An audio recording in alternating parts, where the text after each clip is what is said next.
শাকসুর দাবিতে দ্বিতীয় দিনের মতো আজও প্রশাসনিক ভবনের সামনে শিক্ষার্থীদের বিক্ষোভ চলছে।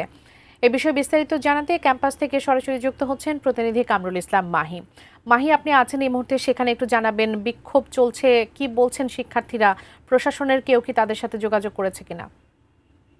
তারা শাকসু নির্বাচনের দাবি নিয়ে দ্বিতীয় দিনের মতো প্রশাসনিক ভবনের সামনে বিক্ষোভ করছেন এবং নানা স্লোগান দিচ্ছেন এবং তারা বলছেন যে শাকসু যাতে দ্রুত সময়ের মধ্যে অনুষ্ঠিত হয়, শিক্ষার্থীরা তাদের বক্তব্য তাদের ভোট দিয়ে তারা তাদের ছাত্র প্রতিনিধি নির্বাচিত করতে পারেন সেই বিষয়ে আসলে তারা বলছেন। এবং প্রশাসনিক ভবনের সামনে তারা যে বিক্ষোভটি শুরু করেছেন সেই বিক্ষোভে থেকে বেশ কয়েকজন ছাত্র প্রতিনিধি ভেতরে প্রশাসনের যারা রয়েছেন তাদের সঙ্গে আলাপ আলোচনা করতে তারা আসলে ভেতরে ঢুকেছেন এবং তারা বলছেন যে হাইকোর্টের যে সিদ্ধান্ত এসেছে সেই সিদ্ধান্তটি আসলে শিক্ষার্থী বান্ধব না হওয়ার কারণেই কিন্তু তারা এই বিক্ষোভ করছেন। এবং গতকালও আমরা দেখেছি সাধারণ শিক্ষার্থীরা আসলে দিনভর তারা বিক্ষোভ করেছেন এবং গতকালকে প্রায় দুপুর 2টা থেকে রাত 12টা পর্যন্ত বিসি প্রবিসি রেজিস্ট্রার সহ সবাইকে আসলে তালাবদ্ধ করে রেখেছিলেন সাধারণ শিক্ষার্থীরা।